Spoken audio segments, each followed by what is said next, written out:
Welcome back behind the mic, my friends. It's cozy back here. Come on back. We've got room for everyone. Pastor Darren here with Ryan and Lisa. This is the November 3rd edition of, for the week of November 3rd, Behind the Mic, your deep dive episode here with Radio Theology. We love being a part of a regular, just secular radio station, not a Christian station. We got everything. We got the Ed Sheeran. We got Halsey. We've got all of them. Lizzo. Oh, Lizzo coming in they're hot. great. Yes. Why men great till they got to be great, right? She's feeling good as hell. Tell you what, she keeps telling us with that great backbeat. Anyway, Lizzo's just one person. Yeah, it's just her. Lizzo. Oh boy, Yeah. Thought it was a band. Filter. Anyway, Go. she and all the other artists, we love talking for 4 minutes in between their songs. Yes. The reason we've created this podcast is because maybe you're listening and you're like, yes, I'm curious about that. Or, man, I would like to hear them talk more about that. Or I do actually want to grow spiritually, and this is a great place for me to start. That's what this episode is for. We hope it does encourage you and helps you take some steps towards who God's created you to be, because like we say every week, we do believe that God's created you on purpose and for purpose. If you'd like some prayer or just some more resources, please reach out to us. You can email any of the three of us, Ryan, Lisa, or Darren, just at blackbirdmission.com. That's the ministry that runs everything we do, and we'd love to get connected with you there, or you can just send us a message through Facebook or Instagram. If you're following us there, obviously just search for The Radio Theology. But guys, this week, talked a little bit about Kanye keeps making his way into our show. Oh, He does. yes. That's because he keeps making his way into everyone's Facebook feeds. This is true. That's basically what's going on. When Yeah. people are talking about stuff, they're probably talking about Kanye this week. Well, Ryan, we talked about it. I've seen all of the late night talk show. Those keep getting shared all the time, the different interviews he's been doing. Yeah, I was watching last night the one that he does with James Corden, the carpool karaoke, but he's on a plane with his entire Sunday service gospel choir. Yeah. Which is really cool. And in between songs, he does kind of a conversation with James Corden, who's sitting in the middle seat. Kanye's on the aisle, and just talking about... Which conceptually, I thought that interview was absolute genius. Yeah, I thought it was too. It was interesting when James Corden at one point goes, I don't know whether it's because we're 30,000 feet up in the air or because of the music that I'm hearing, but I am feeling closer to God right now, which I thought was really cool that... as we walk with Jesus, it's not just a solitary thing just with him. It's like people should be noticing changes, even if they're incremental. Yeah. People, that should be a visible thing that we're doing out in the world, that people should catch that. But yeah, the interviews are great. And then he did one with Jimmy Kimmel where he went out, and one of the things that stuck out to me in that interview is when Jimmy Kimmel asked him, he's like, so Kanye, would you, and I'm paraphrasing, would you say you're born again? Do you feel like you're born again? Or, are you a Christian worship artist now? And he goes, I'm a Christian everything. Mm-hmm. Yeah. Which I thought was really interesting, that someone this young in their faith, and I don't know Kanye, I don't know his faith background, I don't know what has informed that, but it's very obvious that he's going through a spiritual transformation and awakening, to use his term. Yeah. That he's basically placing his artistry below his identity of who he is in Christ now, which I think is really interesting, whether you're Kanye West or someone who none of us have ever heard about. Yeah. That it's not what he is doing that defines him, but who he is now in a relationship, who has always really had his identity waiting for him, and has always scripted that out for him.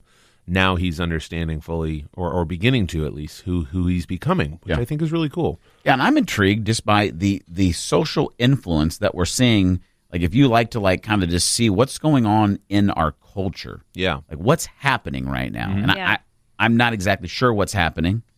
I'm not a prophet, right? I don't know to have that gifting. But we talked about in the show that you combine the social media following of Kanye, Justin, and Selena Gomez. Yeah. Who last week she had, as she put out her new song, there was a post she had in her story, and I wish I would have screenshot it, because the next day I was like, I want to go back and read that, and it was gone. Yep. But it was basically kind of a note she had written down about focusing on her identity and her relationship with her Heavenly Father. And I thought it was really beautifully written. And I thought, man, that's what's going on in her heart right now. That's beautiful. Yeah. So you combine their social media followership, right? And we're looking at 308 million people.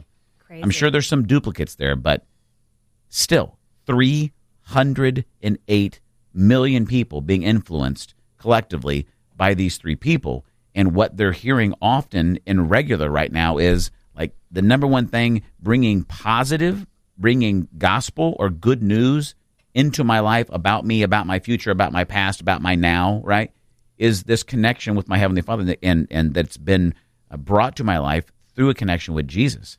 And I don't know where that goes. I don't know what the end result of that is, but I don't quite get my head around a lot of the negative blowback on all of them of like, oh, this is a publicity stunt, this is fake, or, you used to be this way. Well, like, hey, that's the message. Isn't that the point? That's the Jesus message, right? Yeah, you used to be like this, and then when you understand your identity, like you were talking about, Ryan, when you understand His love, it starts to actually make you a new creation. Yeah. Like, not perfect, like we talked about in the show. Yeah. Not completely healed, not cured, but moving towards spiritual health and wholeness in God. Yeah, and I'm sorry, a publicity stunt? You can come up with 1 million better publicity stunts. That would be better for your reputation than I'm a Christian now. Yeah, great point. Like interrupting Taylor Swift at the VM or whatever it was, Yes. or like getting on stage just, I would assume, stoned out of your mind and saying that you're going to run for president whenever. Right. Like, it was Kanye 2020. okay. That's what it was. I still remember that. All these things that he actually did do, and this is what's catching like the most Now, listen, negative flack. if in the next 60 days he does officially come out running for president, Okay, then we can then say. I might think, okay, he came out as a Christian just to commandeer the evangelical vote Yes. that put Trump, a lot of that helped Trump. Wow. That if that happens in the next 2 months, I'm like, listen, Kanye, Okay, whoa. I stuck up for you on the radio. Yeah. But I don't think that's going What to happen. about Trump Kanye? What would it be? Trump West? Would that be the 2020 Trump West. I don't know. ticket? There'd be a lot of people in Arkansas who would have some serious questions. Yeah, I don't think that one's happening. But, I wonder, what is it about us that makes us root against people so aggressively? I've been wondering about this. I think people who are coming out against, whether it's Bieber or Kanye, I mean, Kanye's kind of caught the most, flack in the media nowadays, but I don't think that they're angry at Kanye. I think they're angry at their ability that they can't control him. Say more about that. I think it's deeper than you're following Jesus now. You used to, just what they're really, I think what they might be thinking is, dude, just put out the records that you've always been putting out that I enjoy. So it's not, they're projecting anger that they can't control Kanye onto Kanye and anyone else who's doing something. It's like, I think personally, and we've talked about this on the show so many times, it's like you can never actually control other people. Yeah. I think that's what maybe some of the root is. And granted, he is a very outspoken, and always has been. Yeah. Whether he's before Jesus, now with Jesus, like whatever. It's like he's gonna speak what's on his mind. He's gonna say some things that stir the pot that can trigger a lot in whoever's hearing that. But I don't know. I don't know necessarily if it's, wait, what are you doing with this whole Jesus thing? I think it might be a deeper layer than that. That's, wait a second, Kanye, we just want you to play the role that you've always played. It could be. Here's what I like about Jesus, though. And I remember I actually did a sermon on this a couple of months ago, a couple weeks ago maybe. I don't know. It didn't matter. Recently. About the fact that God sees people, and then he's actually willing to risk ruining his reputation to be with them. The sermon was about Zacchaeus, right? Yeah. That it's like Jesus saw him. He was like, yeah, I see you. I came to save you. Let's go to your house and hang out. Totally changes, Zacchaeus' life, but ruins when people begin to mutter about him. Oh, he's gone to be the guest of a sinner. He's going to hang out with Zacchaeus. Oh, he's a crook, blah, blah, blah, blah. Jesus didn't tap the brakes at all. Right. What he said is like, oh, I guess you didn't know. I actually came to seek and to save those that are lost. Like, I'm totally okay with ruining my reputation. Like, people being like it's one thing for people to go, oh, Kanye's hanging out with Jesus. How about this? Jesus is hanging out with Kanye? Yeah.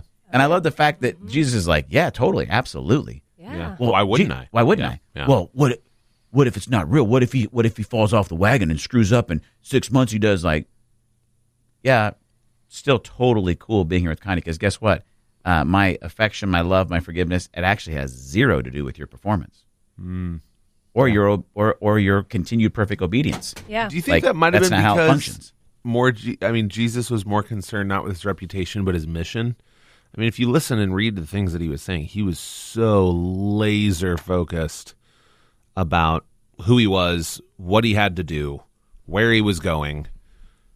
as opposed to just you don't really hear, or at least I don't know, maybe there's verses that I haven't read, but Jesus like really caring about what people. Well, he said over and over and over again. He said, I'm not here for the praise of people.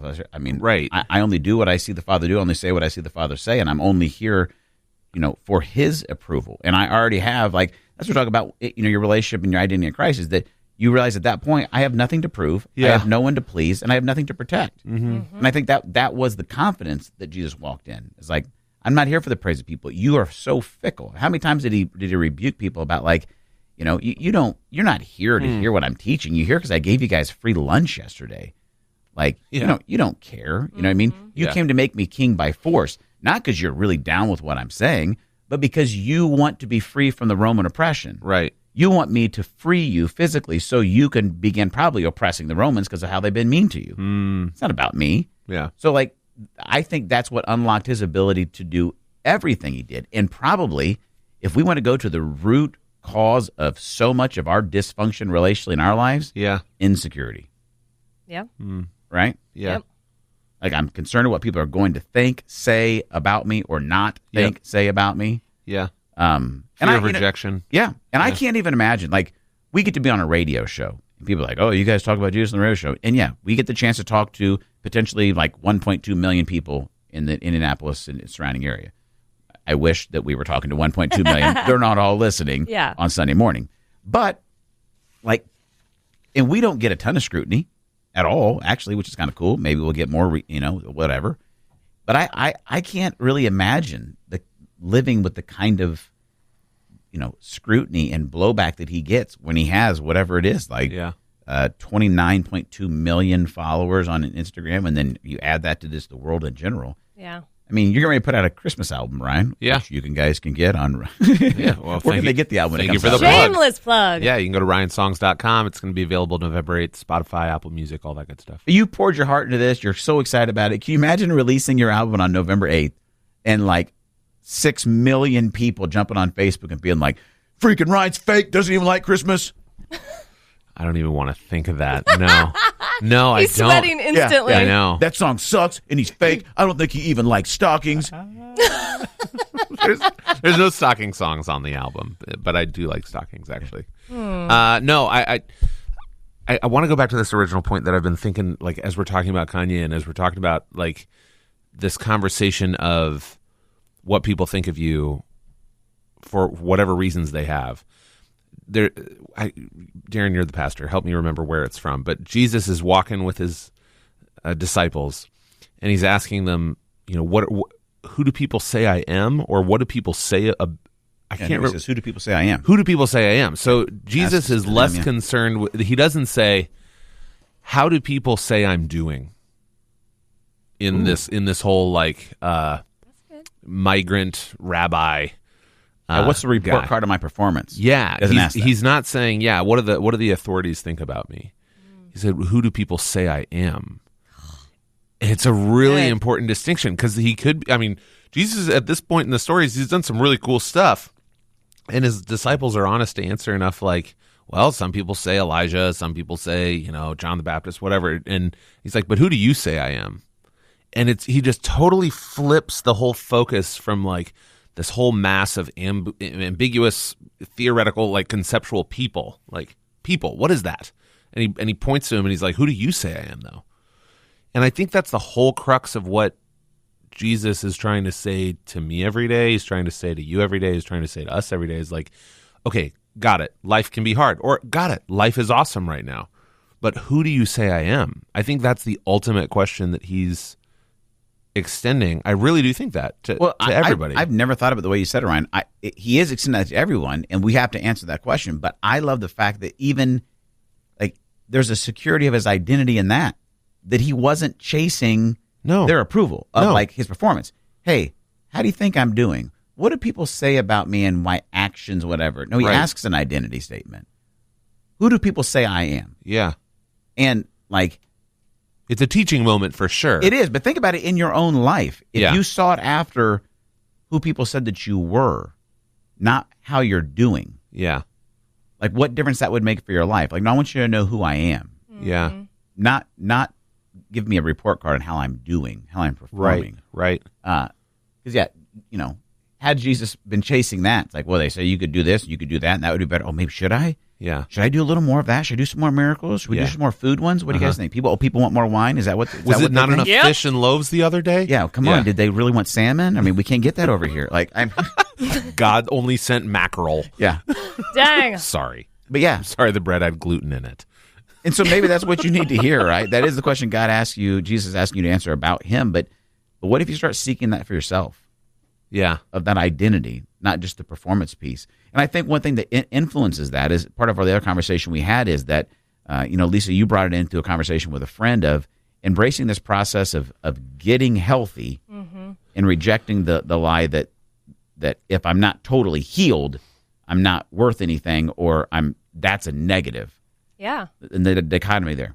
Yeah. And I was talking to a friend and just telling her, I just kept finding myself saying over and over, well, when I get healthy and when I get healthy and when I get healthy, then this. And it was like I'm waiting for this moment where everything's gone and everything's perfect and I get to be released from what I'm carrying. You arrive at the land of I'm cured. Ta-da! Yeah. And she was like, no.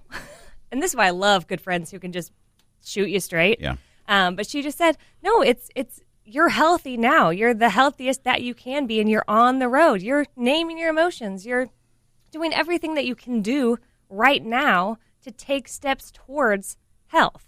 And it just totally shifted my mind and reframed it for me. I really needed it because I really was waiting, and I've been begging God for just this sweet release, right? And it doesn't come because that's not the point.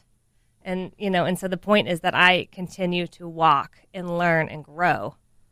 And it is freaking so painful, but so, so worth it. Yeah. Well, I don't know. One of the things I shared in the thought of the day this week was just that I knowing myself and how independent I like to be is even when God doesn't take away and just cure me from something, you know what I mean? Like, the ways that I usually tend to break myself or hurt myself, mentally, emotionally, physically, spiritually, whatever, is when I'm like, yeah, I'll kind of do it my own way. Like, I don't know that I really, really need you. And I honestly think that if that was available where you just kind of showed up to God and like prayed hard enough or something and he, like poof, it's all fixed. You start back at zero. Like unless he took your ability away to actually make choices, he would actually take away your ability to love, you would eventually cause yourself pain again. Right. Like, it's not going away. As long as you can choose, you will eventually choose selfishness. You will choose things that you will get some of those same patterns. And so if he just said, okay, Lisa, this hurts, or okay, so listen, that one's cured. You'd have to come back for that cure again and again and again. And in that, what I could see in myself being is like, I'm not interested in us walking daily and working through this, God. I'll just be back when I can't take the pain anymore and get you to just cure it, heal it. Yeah, heal it. Like, and him being like, well, no, I am healing it, but we're healing it in this process together where you're learning so much more about me. You're learning so much more what a relationship looks like. You're gaining so much more about learning to live a life with wisdom, so maybe you don't cause so many painful things. Yeah. But, process, can I just arrive? Yeah. So I can feel good about myself, actually. Yeah, well, it's been one of the things I keep holding on to in the process is that I'm all about stories. I call myself a storyteller, and I'm like, this is not just my story. So I will share this story. It's not mine to keep and complain about and sit in. It's mine to take steps to health in and then share with people who are a couple of steps behind me on the same road. The gospel always comes to you on its way to someone else. Yeah. Alex McManus. Oh, that's go ahead, good. Ray. I mean, I said this the other day just off the cuff to a friend, and they're like, ooh, that's really good. Where'd you get that? I'm like, I don't know. My brain? It's like sometimes people have to follow us before they follow Jesus. It's like sometimes people have to follow someone who knows Jesus before they're ready to follow like Jesus. Yeah. It's like if we are doing as best as we can, which all three of us are, trying to, I don't think it's like keeping up with him like he's, 200 feet in front of us. Right, we're just chasing him down. Yeah, like there's so many stories. One of my favorite gospel is Luke, because there's so many stories of Jesus walking with people. Mm-hmm. I just love that image. He's just alongside them.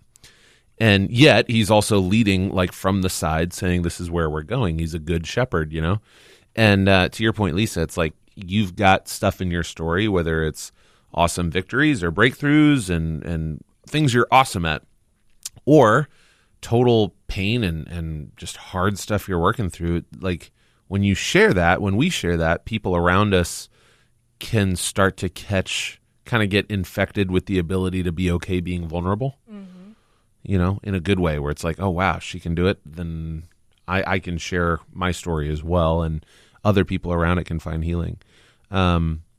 It's a really interesting concept of health versus healing. When we were talking about planning the show and this concept came up, at first I was like, I don't know what that even means. Like if you're healthy, you're healthy. Like you either have a cold or you don't have a cold. Right. Like your leg is either broken or it's not. But black and white. Yeah, right. But so much of life can be pretty gray, and we have to navigate those waters sometimes alone, but alone physically, but I think spiritually God is always with us, and he's promised us that, and that's a great comfort. But I don't know, in my life right now, there's not a ton of like physical healing that I'm looking, and I think a lot of it is like we can see the things that we need healing from, but I think God is so much more aware. I don't know how many times he heals people in Scripture, but there's one where he's like, what do you want me to do for you? And the dude has been like lame forever. He's like, I want to walk.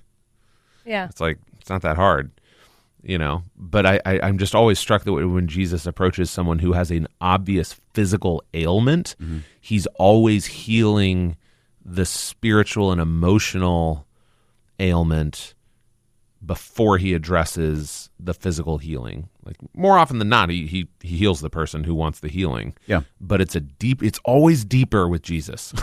Well, and I think it is, and I think the easier thing, I mean, honestly, like believing God to heal like a broken leg, no problem. And he could, if he wants to, and I believe God has the healing power over everything.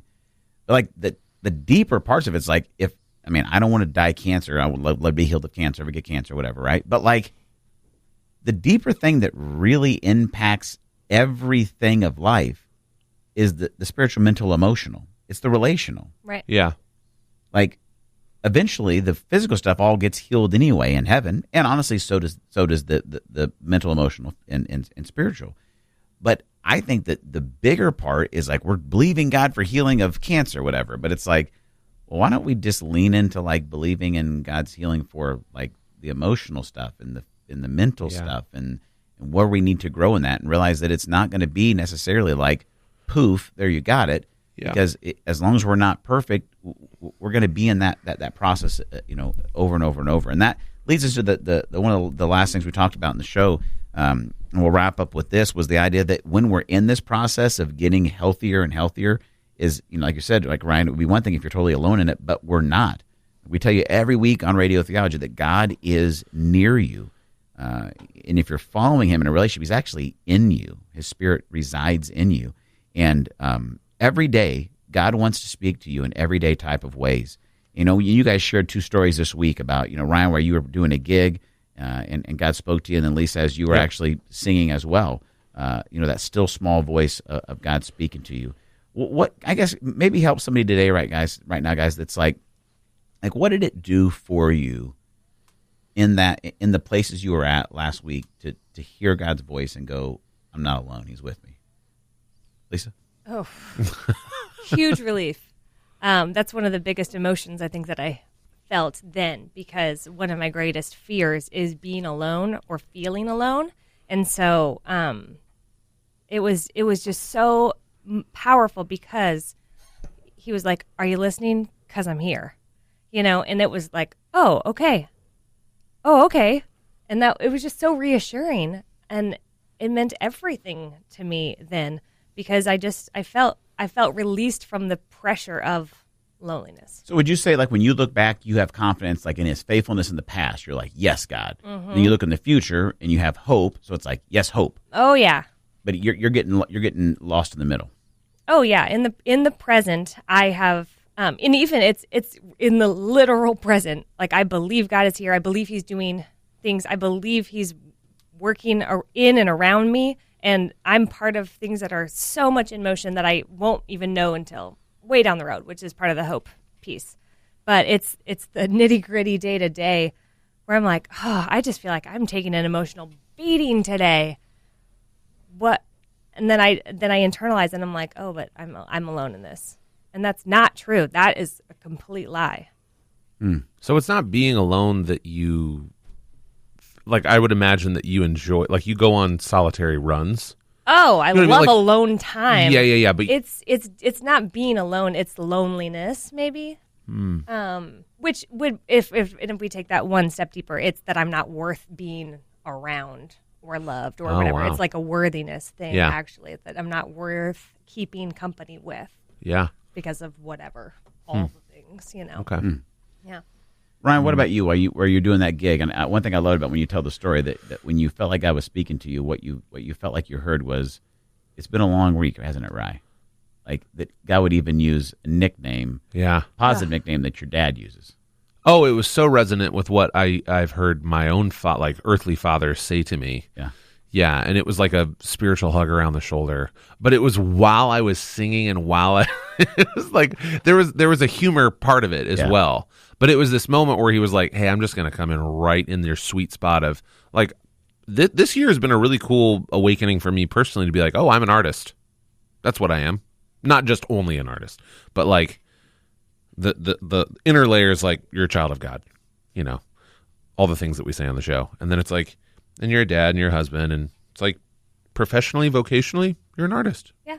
That's who I created you to be. That's okay. That's good. Yeah.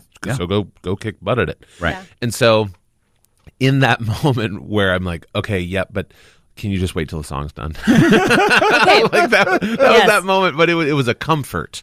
It was a comfort for me in the middle of a week that was pretty trying and testing and challenging and heavy for my wife and me, that he just kind of came in and was like, hey, while you're doing what I've created you to do, I'm going to share a really private message with you right now. Yeah. Yeah, I love that. And can I also make note that you when you shared the story on the air, and you skip part of it here, but you're playing your own song. Yeah. People are being moved. So you're watching this. You are starting to feel moved because of the movement. Mm-hmm. And instead of leaning away from the vulnerability of the moment, you leaned into it. And that is where God stepped in, is when you leaned into the vulnerability. So had you, I'm not going to doubt God in this because you obviously needed to hear that message, but had you leaned out, pushed out the vulnerable space that you were in, it might have been harder to hear his voice. Yeah, I would agree with that. Yeah. That's a good observation. Thank you. That's good. Yeah. And at the end of the day, who cares if I can't sing a note that it's like Right, I bawled. I mean, and it wasn't a gig or whatever. I'm not an artist, but I was on a microphone, weeping openly at just like wiping my tears. Like, and I'm not Carrie Underwood. Okay, cry pretty, not happening with this girl here. Yeah. Right, and it was like, well, whatever. the sound worst guy was things just have like, happened. hey, anybody got any tissues? We Yeah, got everybody was Go ahead like, and mute her mic. Got to for the get a next 3 new minutes. microphone. This is can hear her. obviously We can now hear not her gonna, sniffing. gonna function. Too much liquid. boy. Listen, here's the deal. If you're in a place right now, maybe that's hitting you. And you're saying, man, that's me. Like, I can see God maybe in the past, and I do have these hopes, but I feel lonely right now. Yeah. Or I feel alone, or I feel like I don't have the worth for God to be there. Like, when God shows up on earth, he is given the name Emmanuel, God with us. He's with you in this. And we want to inspire you and encourage you this week to listen for his still small voice. Yeah. It could be while you're singing. It could be while you're doing laundry. It could be while you're doing accounting. I don't know what it is. But God is not just interested in the purpose that he's created you for. We talk about that a lot. The biggest thing, he's not wrapped up in your purpose, and he's not wrapped up in your performance. What he's wrapped up in is the relationship that he created you for, being near you, being for you, and guiding you into that next step of healing and wholeness. That's the direction he's taking you. He's not in a hurry to do it. And he's going to be an amazing dad, an amazing God in the process. And if that's encouraging to you, we would love to hear from you. Reach out to us on social media. Send us an email, Lisa, Ryan, or Darren at blackbirdmission.com. We'd also love to pray for you. If you got any prayer request stuff going on in your life, reach out to us. Let us be a part of your journey towards healing, towards wholeness, towards health. And if you've got a friend, you maybe think, you know what, they would love this. This is right where they are. Please feel free to share this episode or any past episodes of the Born to Be or the Radio Theology podcast. Got to stay up with our name changes here. And in the meantime, until we get a chance to talk to you next week on Behind the Mic, have an amazing week. And remember, God's for you, not against you. He's near you, not far from you. And he's created you on purpose and for a purpose.